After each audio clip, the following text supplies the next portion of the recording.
Boa noite, meus irmãos. Boa noite. Do livro Pão Nosso, de Franciscano Xavier, pelo Espírito de Emmanuel. Em família. A luta em família é problema fundamental da redenção do homem na Terra. Como seremos benfeitores de 100 ou 1000 pessoas se ainda não aprendemos a servir 5 ou 10 criaturas? Esta é a indagação lógica que se estende a todos os discípulos sinceros do cristianismo. Bom pregador e mau servidor são 2 títulos que não se coadunam. O apóstolo Paulo aconselha o exercício da piedade no centro das atividades domésticas. Entretanto, não alude à piedade que chora sem coragem ante os enigmas aflitivos, mas aquele que conhece as zonas nevrálgicas da casa e se esforça por eliminá-las, aguardando a decisão divina a seu tempo. Conhecemos numerosos irmãos que se sentem sozinhos espiritualmente entre os que eles agregaram ao círculo pessoal, através dos laços consanguíneos, entregando-se por isso a lamentável desânimo. É imprescindível, contudo, examinar a transitoriedade das ligações corpóreas, ponderando que não existem uniões casuais no lar terreno. Preponderam aí, por enquanto, as provas salvadoras ou regenerativas. Ninguém despreza, portanto, esse campo sagrado de serviço, por mais que se sinta acabrunhado na incompreensão. Constituiria falta grave esquecer-lhe as infinitas possibilidades de trabalho iluminativo. É impossível auxiliar o mundo quando ainda não conseguimos ser úteis nem mesmo a uma casa pequena, aquela em que a vontade do Pai nos situou a título precário. Esse tema, né, sempre um tema rico, muito discutido, muito falado aqui nas nossas reuniões, constitui a nossa grande primeira missão aqui, enquanto encarnados. A família que nascemos e a família que temos, nós mesmos pedimos para tê-la. Então, fomos nós que pedimos. Então, vamos aproveitar a oportunidade desse exercício, né? Vamos aproveitar esse campo tão rico de experiências para que a gente possa aplicar, né, esses ensinamentos, essas orientações que a gente tanto escuta e lê e estuda, né? Vamos começar dentro da nossa própria casa, com aqueles que estão mais próximos da gente, que muitas vezes são os que a gente não tem, nós não temos a compreensão, a paciência e a dedicação. Então, vamos pedir a Deus nessa prioridade, tolerância, paciência e sabedoria, para que a gente possa conduzir. Então, fiquem em paz, que Jesus continue nos abençoando.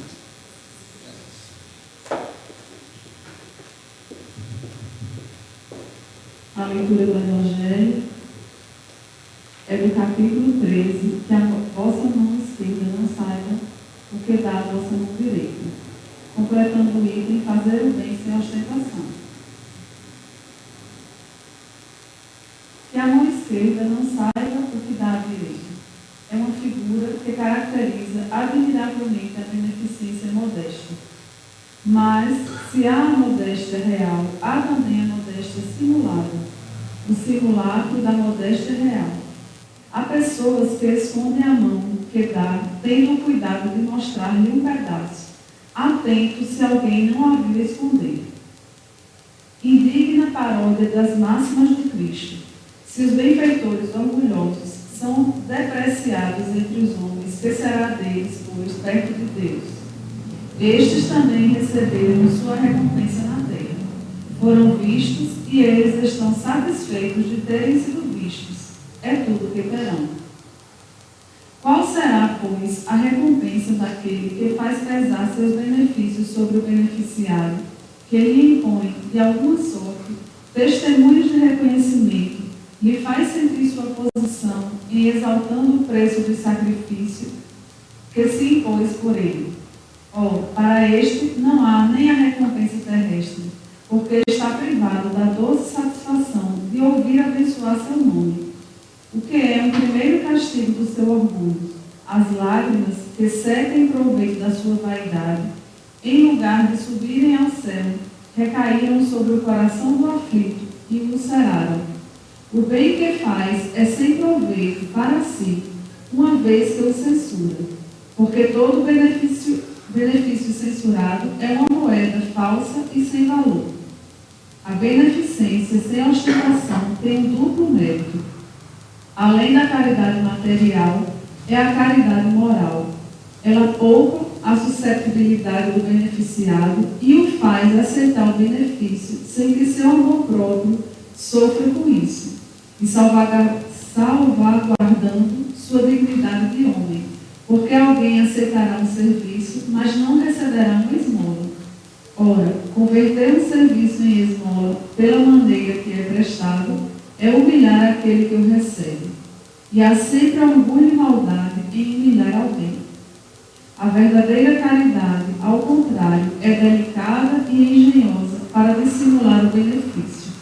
Evita até as menores aparências ofensivas, porque toda ofensa moral aumenta o sofrimento que nasce da necessidade. Ela sabe encontrar palavras doces e afáveis que colocam o beneficiado à vontade em face do benfeitor, ao passo que a caridade orgulhosa o esmaga. O sublime da verdadeira generosidade é quando o benfeitor, mudando de papel, encontra um meio de parecer ele mesmo beneficiado em face daquele a quem presta serviço. Eis o que querem dizer estas palavras, que a mão esquerda não saiba o que dá a mão direita.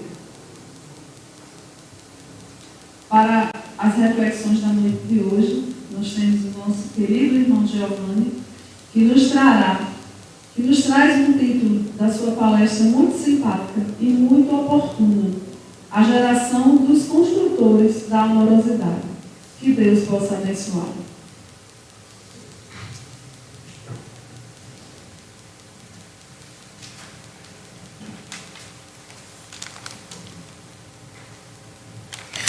Meus irmãos, minhas irmãs, boa noite.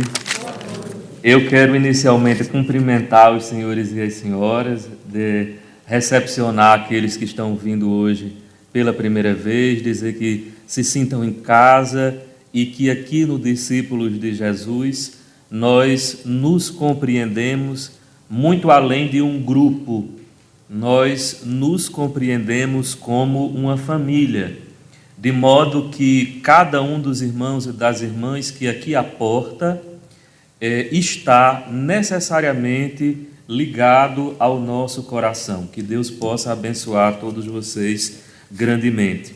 Cumprimento também os irmãos e as irmãs que irão depois acompanhar pela internet, através da TV Chico Xavier, a exposição que nós iremos realizar nessa noite. Como a nossa irmã Lisiane adiantou, nós iremos falar hoje sobre os construtores da amorosidade. Quem são essas pessoas? Que tipo de sentimento é esse que tem como título amorosidade? Em qual circunstância da nossa vida ele pode e deve urgentemente ser encaixado, né? Essa temática da amorosidade, a qual nós iremos abordar aqui, é tema de um livro psicografado pelo médium Vanderlei Oliveira, livro este lançado no mês de julho deste ano. O espírito que ditou esta obra se chama Hermance Dufour e aborda basicamente 3 grandes feridas que nós encontramos na chamada esteira reencarnatória. Essas 3 grandes feridas que o espírito Hermance Dufour aponta são a inferioridade, a fragilidade e o abandono. A inferioridade que remonta à chamada baixa autoestima, há aqueles e aquelas que se sentem ou se julgam inferiores quando na realidade não o são. Então, a inferioridade seria uma das grandes feridas que nós muitas vezes trazemos da nossa condição reencarnante. A segunda ferida seria justamente a fragilidade, onde nós percebemos em indivíduos que desejam a todo instante demonstrar a força que têm ou aparentar ter uma força que não tem, mas que se sentem muito bem quando a sua palavra é a última em quaisquer circunstâncias. São pessoas que necessariamente têm uma necessidade de afirmação muito grande. Todavia, nessa brevíssima exposição que nós pretendemos realizar, nós não abordaremos as temáticas da inferioridade e da fragilidade. Nos importa, nesta noite, conversarmos um pouco sobre a temática do abandono. A ferida que nós iremos tentar compreender é a chamada ferida do abandono. Ferida esta que gera basicamente 4 emoções deletérias, emoções muito ruins, que poluem o nosso campo mental, destroem as nossas relações em quaisquer âmbitos, e aí os senhores e as senhoras podem colocar isso no âmbito da relação conjugal, mas não será esse apenas o tipo de relação que nós iremos abordar. Em todas as relações humanas, nós necessitamos de amorosidade. E é importante que se diga, inclusive o Espírito Maria Modesto Cravo faz, no preâmbulo desta obra intitulada Amorosidade, um cronograma nos apontando em que estágio nos encontramos no tocante ao planejamento das ideias espíritas.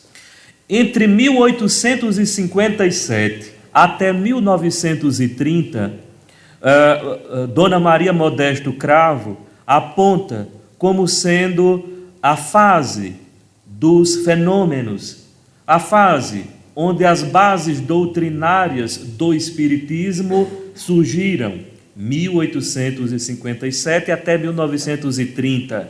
Nessa década de 30 do século passado, nasce um dos grandes expoentes do Espiritismo no Brasil, o médium Francisco Cândido Xavier. De 1930 até os anos 2000, nós temos uma segunda fase do planejamento das ideias espíritas. Desta feita, os chamados modeladores do Espiritismo nos trazem, através da divulgação, aquilo que fora plantado anteriormente. Então percebam, 1857 e 1930, a fundação, a base.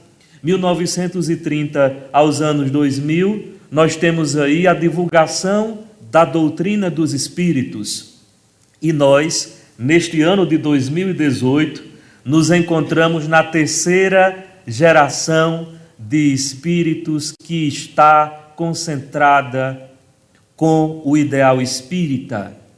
Dos anos 2000 até os anos 2070, é essa a média que o Espírito Maria Modesto Cravo nos aponta. Nós estamos mergulhando na chamada geração da amorosidade. O que seria essa amorosidade? O Divino Mestre, quando no Sermão das Bem-aventuranças vem nos dizer que bem-aventurados são os misericordiosos, porque alcançarão misericórdia, nos já fazia um convite para essa amorosidade, ao nos dizer, por exemplo, que tendo misericórdia, e antes de ter misericórdia por alguém, é necessário que nós sintamos o amor dentro de nós, amor este que faz com que nós nos envolvamos com a dor e com a dificuldade que o nosso irmão, a nossa irmã está atravessando. Não poupemos esforços para, junto com ele ou com ela, tentar superar aquela situação difícil, porém, o amor a que nós tentamos exortar neste momento é o amor que não exige absolutamente nada em troca por esse tipo de afeto depositado a essa criatura que está passando necessidade.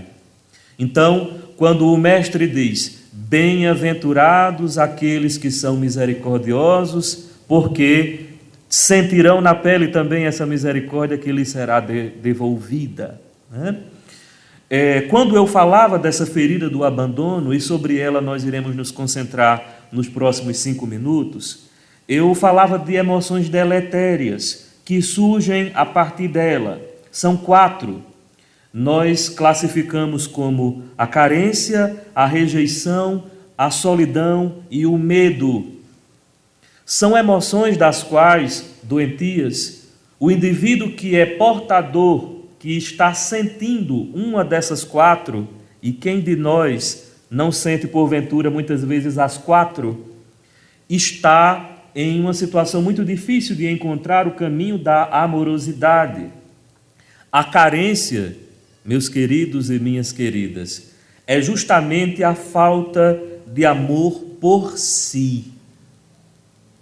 A carência é a falta de amor próprio. É o indivíduo que absolutamente não se perdoa. É o indivíduo que absolutamente exige muito dos outros, porque ele idealiza muitas situações. São pessoas, em grande medida, extremamente melindrosas, porque são portadoras de mágoas camufladas com outros nomes, o que é mais grave. E nós, que nos dizemos espíritas cristãos, não venhamos com essa conversa de dizer que a formiga da mágoa não nos pica porque é mentira. Somos pessoas frágeis e, vez ou outra, somos magoados, cada um dentro da sua extensão. Há pessoas que vão de 10 a 100 de maneira muito rápida, e há pessoas que se magoam também de modo muito célere, e por motivos que para outras criaturas podem parecer bobos, porque, como eu mencionei, a relação de carência afetiva, ela gera um sentimento de dependência. Então, o indivíduo sente, além de um desejo visível de idealizar situações, uma relação de dependência que ele cria com o marido, com a esposa, com o filho, muitas vezes nos ambientes que ele frequenta, e ele acaba gerando para si situações muito difíceis. Impede, para que vocês tenham ideia, que o indivíduo arrume um emprego, porque na relação trabalhista, muitas vezes, aquele que está na condição de líder de um grupo e ali está atendendo para a sobrevivência da empresa, necessita cobrar metas. E quando o indivíduo é cobrado excessivamente, ele acaba se sentindo diminuído e desiste basicamente daquele ambiente de trabalho, porque não se vê competente. Ele se acha incompetente até para estar naquele ambiente. São diversos os níveis de carência. Como eu disse, a ferida do abandono tem 4 sentimentos deletérios. A carência é o primeiro deles. O segundo, que o espírito Hermance Dufour aponta, é o sentimento de rejeição. Esse é terrível. A rejeição é um indivíduo que não se aceita. Ele não aceita a si próprio. Está insatisfeito com a sua forma física, está insatisfeito com a sua casa, está insatisfeito com o companheiro ou com a companheira que o acompanha. E aí vocês podem dizer assim, e eu gostaria até que vocês intimamente refletissem sobre isso, sobre as diversas formas que o amor, ou pelo menos aquilo que se chama amor, nos permeia, nos rodeia. Amar é controlar? Amar é manipular? Esse tipo de manipulação acontece desde a tenra idade, quando a criancinha aprende a chorar para fazer chantagem emocional. Aí quando cresce, Aí a chantagem muda um pouco de figura, porque as chantagens acontecem de outro modo. Amor não é controle, amor não é manipulação. E, inclusive, o que sustenta um relacionamento, tenham calma com o que eu vou dizer agora, o que sustenta um relacionamento não é amor. O que sustenta um relacionamento é boa convivência. Boa convivência sustenta o amor. O amor tem ciclos, principalmente para quem casou ou para quem está namorado. Há uma parte inicial um pouco mais quente, que por uma questão hormonal passa, e depois que isso passa, o que fica, o que sobra das cinzas daquele relacionamento, para onde ele foi, para onde ele irá. Eu ainda estou falando do sentimento de rejeição dentro da ferida do abandono. O indivíduo não aceita a si próprio. Não aceitando a si próprio, ele não tem condições de vivenciar o amor. A vivência do amor é a amorosidade.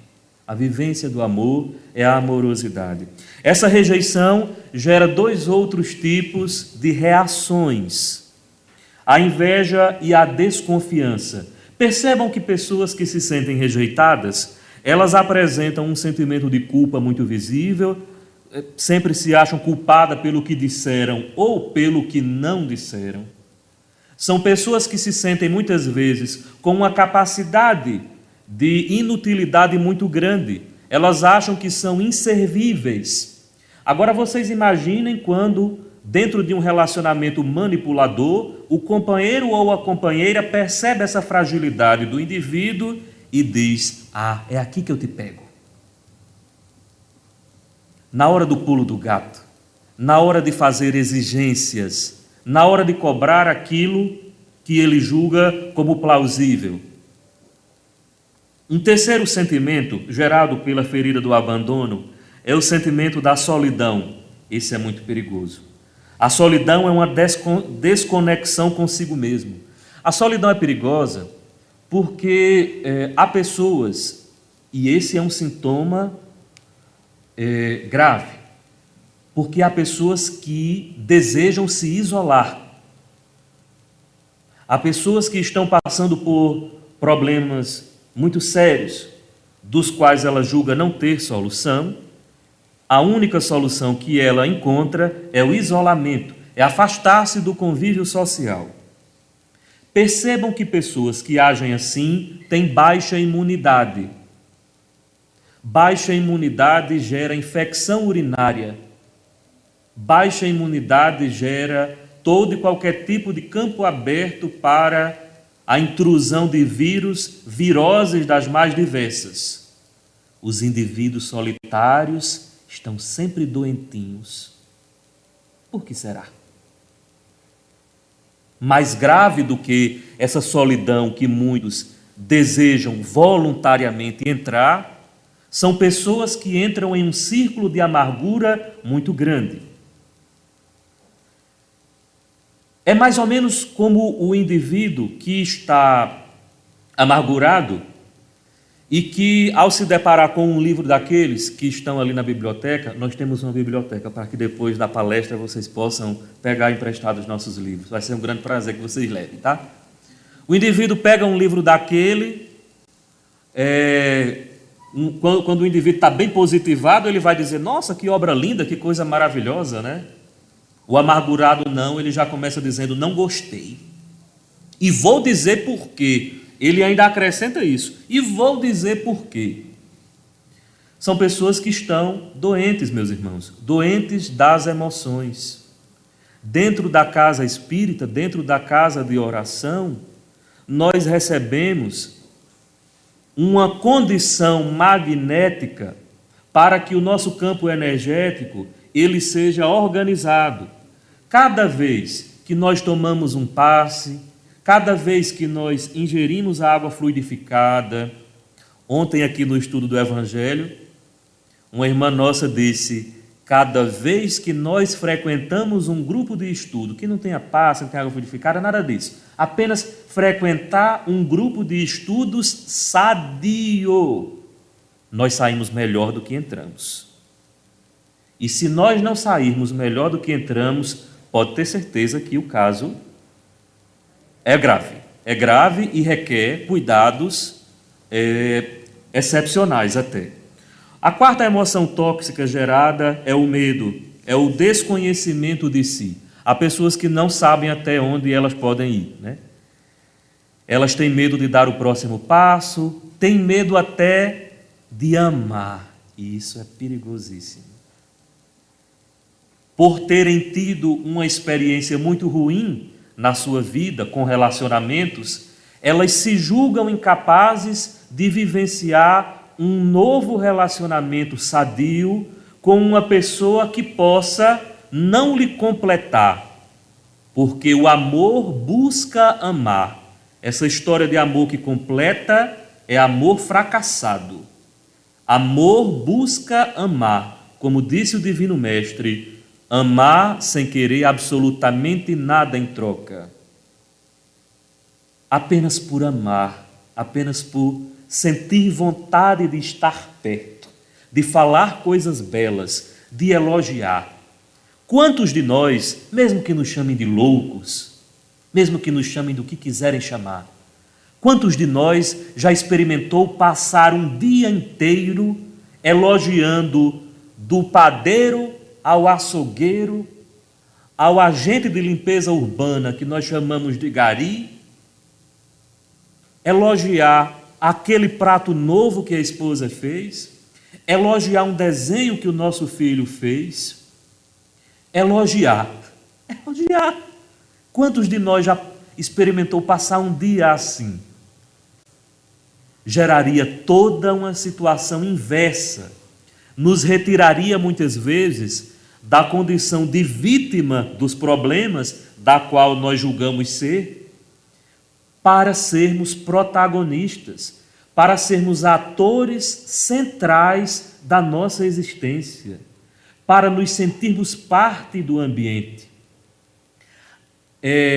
O Hospital Esperança, fundado na espiritualidade na década de 1980 do século passado, por Eurípides Barçanufo, a referência ao Hospital Esperança está na obra Lírios de Esperança, é um hospital criado para recepcionar líderes cristãos, sejam eles católicos, espíritas, umbandistas, quaisquer que sejam. Líderes cristãos que, durante a sua existência, adquiriram muito conhecimento filosófico, muito conhecimento religioso. E é por isso que algumas pessoas criticam as religiões, porque elas acham que religião é algo material, é algo que... eu acho engraçado, algumas pessoas dizem assim, e tu ganhou quanto para dar aquela palestra? Eu converso às vezes com algumas pessoas, tu ganhou quanto para dar aquela palestra? Não, a gente não trabalha por dinheiro.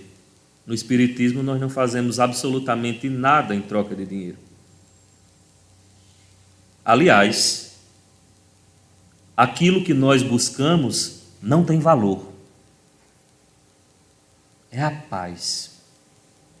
Para quem está em um curto-circuito, tico batendo com teco no juízo, cheio de problema, tu acha que ele vai trocar uma noite bem dormida por 2,5 milhões de reais, já estou chutando o valor, 2,5 milhões de reais do banco? Não vai, não vai. Ele vai preferir estar bem, preferir estar em paz. No Hospital Esperança, por volta de 1990, 1993, foram criadas alas especiais, concursos sobre amorosidade. O espírito Maria Modesto Cravo nos aponta qual é o perfil desses líderes cristãos que chegaram nessas alas especiais criadas no Hospital Esperança. Dona Maria Modesto diz assim: são companheiros que sofrem com elevado nível de ansiedade e aflição. Isso do lado de lá, viu? Decorrentes de acentuado congestionamento mental provocado pelo, anotem isso, acúmulo de conhecimentos espirituais e religiosos adquiridos na vida física, sem a devida educação das emoções. Ela prossegue: são homens e mulheres bons, porém atormentados e prisioneiros de lamentável inquietude em razão de seus sentimentos. Apresentam largo grau de confusão, conflitos e até desorientação psíquica. A reflexão que essa mentora espiritual aponta vai de encontro à importância de adquirirmos conhecimentos, são muito importantes. É importante nós termos uma vivência religiosa, seja ela no âmbito espírita, onde quer que você esteja. Creio eu que nesses diversos ambientes de luz que nós encontramos, onde cada um vai se encontrar interiormente, será bem recebido. Todavia, o maior desafio é a educação das emoções, é colocar em prática a amorosidade, isso que essa geração, e aí, se vocês fizerem as contas, né? Hospital Esperança surgiu em 1980, né? Então, digamos que alguns dos espíritos dos líderes lá cristãos já tenham passado por esses cursos. Nós sabemos que no plano espiritual, para aqueles que assim desejam e já se encontram em condições, irão estudar, efetivamente estudar, essas pessoas já reencarnaram, estão com 5, 10, 20 anos, e vocês sabem quem são essas crianças? É esses meninos que estão com celular, é esses meninos que estão com iPhone aí, brincando de iPhone. É esses meninos aí que precisam aprender o que é amor urgentemente. Urgentemente. Sair desse amor virtual. Sair desse tipo de relação fria, eu, computador, computador, eu. E passar a olhar o vizinho. Não para apontar o dedo, mas, eita, eu tenho um vizinho, meu vizinho anda de bicicleta. Bicicleta? O que é uma bicicleta? Eu só aprendi o PlayStation. O que é uma bicicleta? É brincar com os colegas. É ter uma vivência saudável, amorosa, sem malícia. É estar ao lado de uma pessoa sem malícia. Apenas por se sentir bem e fraternalmente gostar daquela circunstância. Gostar de estar bem. Essa geração, meus irmãos, dos construtores da amorosidade, essa turminha que está aí agora, viu? Essa geração traz um clamor muito vigoroso para a diversidade. Tema este abordado por nossa irmã Cláudia na quinta-feira próximo passada. Essa geração traz, essa dos construtores da amorosidade, trazem um calor humano incomensurável. E o principal, proximidade de afeto. São pessoas muito afetuosas. No movimento espírita, nós estamos vivendo um momento como esse, de reconstrução de nossas bases, dos nossos pilares. Parece-me que foi uma das tuas filhas que estava aqui num curso conosco, disse algo que ficou marcado em mim, tão belo, que estava em um centro espírita e algum dos palestrantes, dos expositores, disse assim: mas rapaz, já veio Jesus, não é pouca coisa. Aí já veio Gandhi, Madre Teresa, Irmã Dulce, Padre Pitá, do Redentorista, e outras almas boas.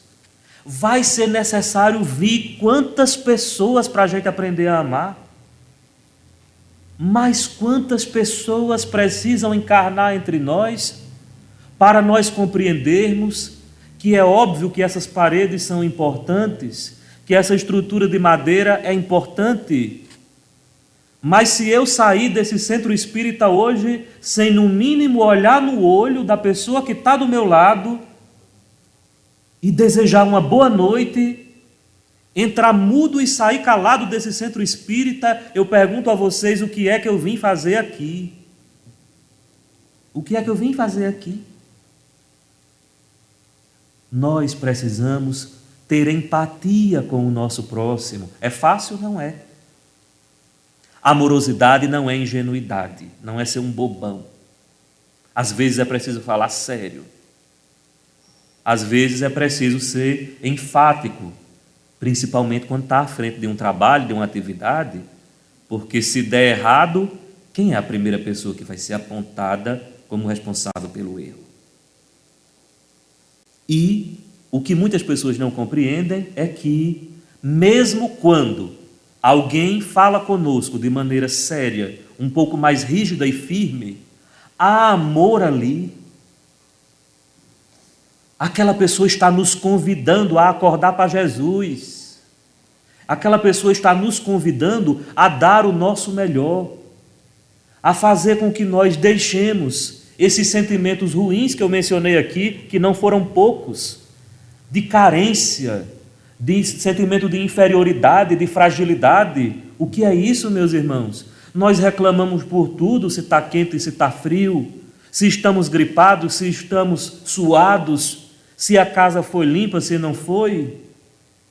Vamos reclamar menos.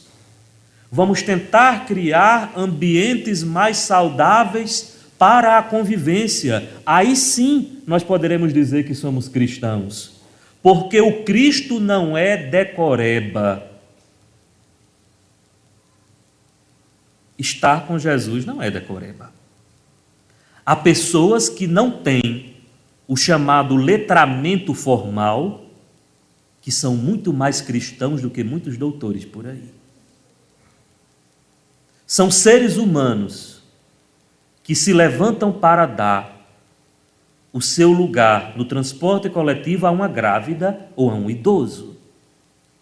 São seres humanos que se preocupam quando recebem uma mensagem no WhatsApp de alguém que está passando por um problema.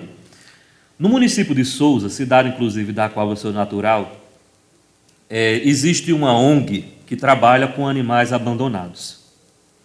O que eu vou contar agora é para que vocês tenham noção do nível de perversidade do homem.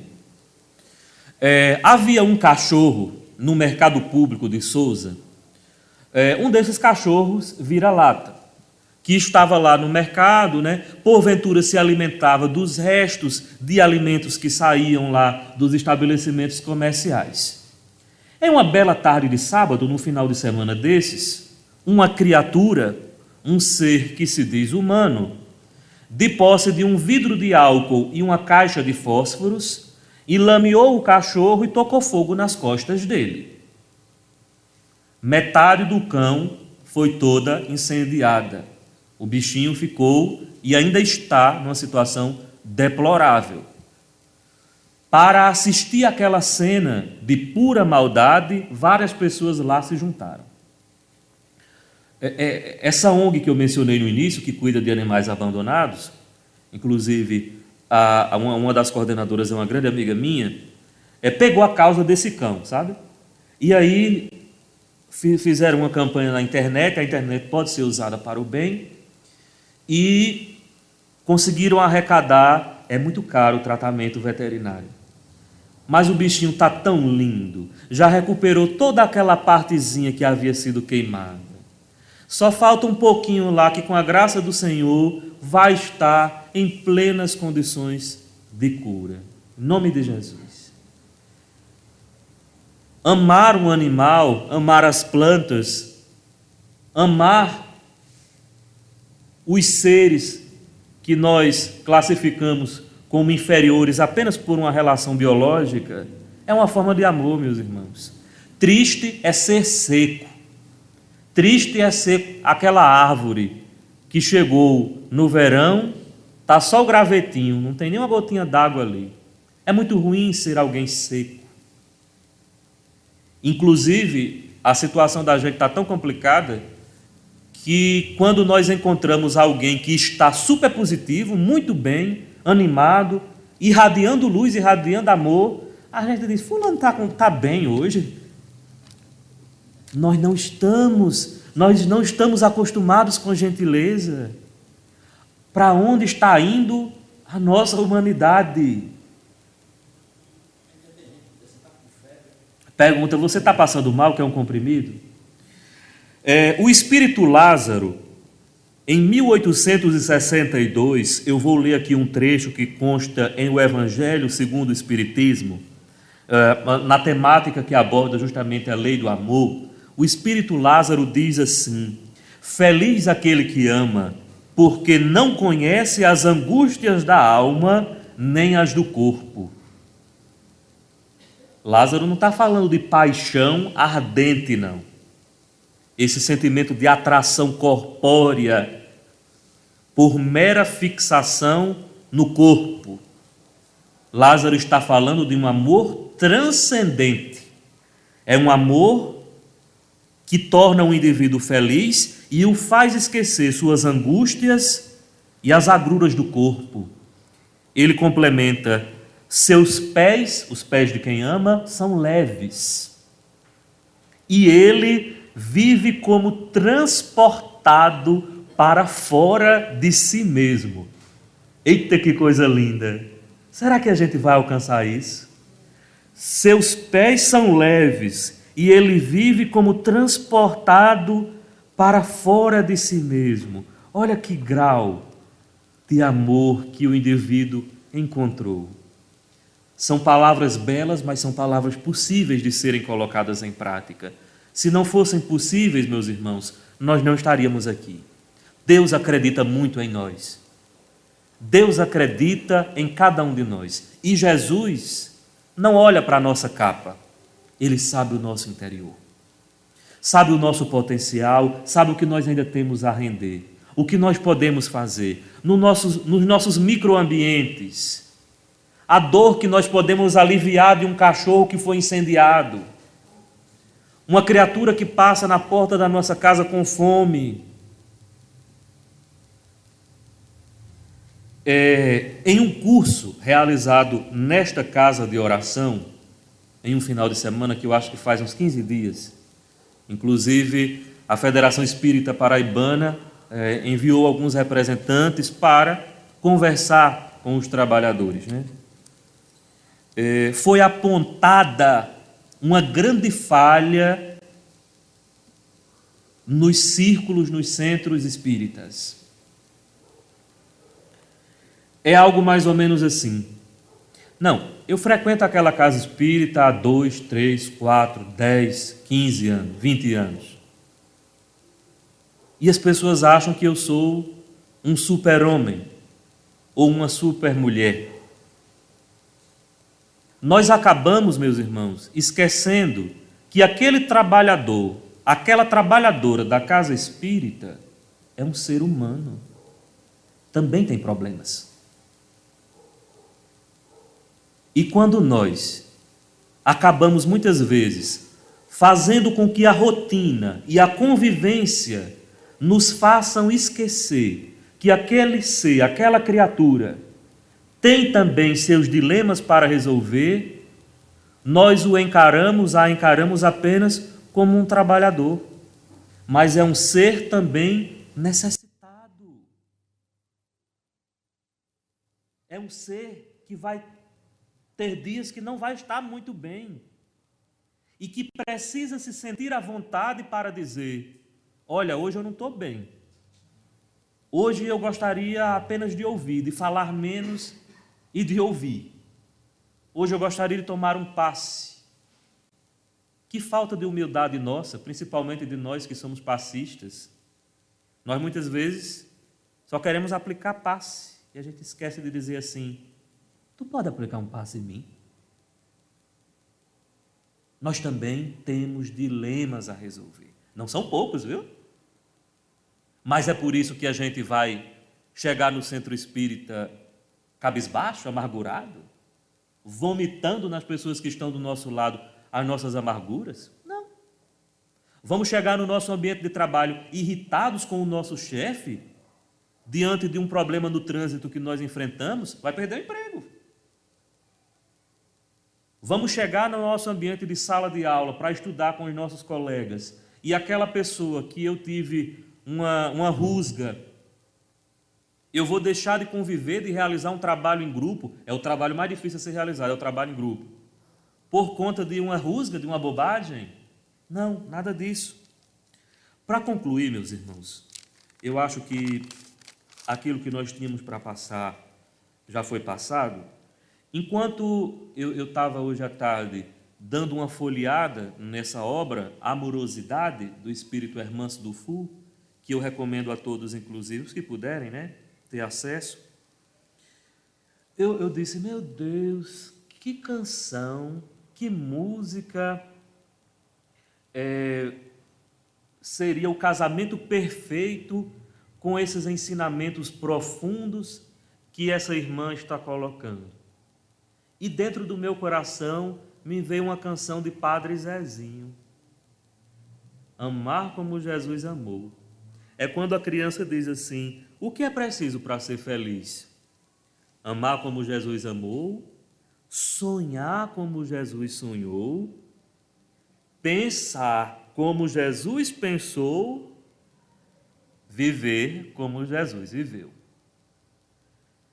Quem desejar, em casa, hoje, antes de dormir, a gente usa aquele YouTube para tanta coisa, né? Coloca lá essa canção de Padre Zezinho, amar como Jesus amou. Agora vamos refletir na letra, observando cada sentença dessa como se fosse um convite, um chamamento de Jesus. Vem, filhinho, volta para mim. Volta para a tua vida, retoma a tua existência. Não vai nadar e morrer na praia. O que foi que fizeram com os teus sonhos? O que é que você tem deixado que as dificuldades façam contigo? Quem é que está controlando a sua vida agora, nesse momento? É você ou é aquele problema que quando você entrou naquele portão marrom, você disse, eu quero esquecer? Se nós pararmos para pensar, esse mundo é enorme e esse não é o único planeta existente. Nós não somos as únicas formas de vida existentes. É muita pretensão nossa achar que os nossos problemas são sempre os maiores. Não. O Criador fez vários planetas. Há vários seres, corpóreos, incorpóreos, de diferentes estruturas. Todavia, a lei do todo grande é uma só. E é justa, é bondosa e é amorosa. Mesmo diante da dificuldade, do problema, da prova ou expiação, como nós costumamos dizer aqui, é possível e nós temos por obrigação tirar uma lição. Não nos conectar àquele problema para falsear uma bondade ou fingir uma palidez desnecessária diante da dificuldade. Mas aproveitar cada instante daquele no qual eu estou vivenciando a prova, primeiro para agradecer a oportunidade de ser provado. Essa é uma oportunidade maravilhosa, agradecer a oportunidade de ser provado. E segundo, para tirar um ensinamento, para beber dessa fonte infinita que é o amor do Divino Mestre, que se derrama sobre nós a todo momento, principalmente nos momentos em que nós julgamos estar sozinhos ou estar enfrentando grandes dificuldades. Meus queridos, que nós possamos sair desta casa de oração na paz de Jesus, renovados e na certeza de que, para além de todo conhecimento filosófico, religioso que nós pudermos adquirir, a lei do amor, a religião dos espíritos é o amor. que nós possamos cada um, e essa é uma descoberta, expositor nenhum vai conseguir traduzir o que é o amor. Nenhum. Essa é uma descoberta individual. Não é uma descoberta que alguém pode lhe dizer como é. Você tem que viver. É algo que, nos seus momentos de solidão, solidão positiva, não falo isolamento, falo de solidão positiva. No momento em que você está na sua prece, você descobre individualmente, no seu coração, o seu coração e Deus. Que amor é esse que Jesus tem a nos ensinar? Que Deus nos abençoe e que nós possamos voltar para as nossas casas na paz de Jesus.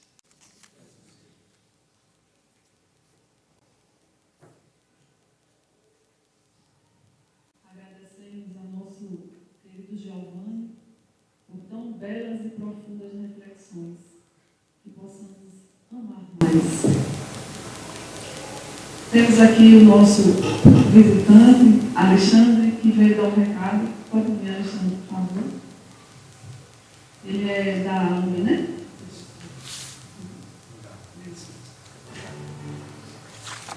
Gente, boa noite. Meu nome é Alexandre.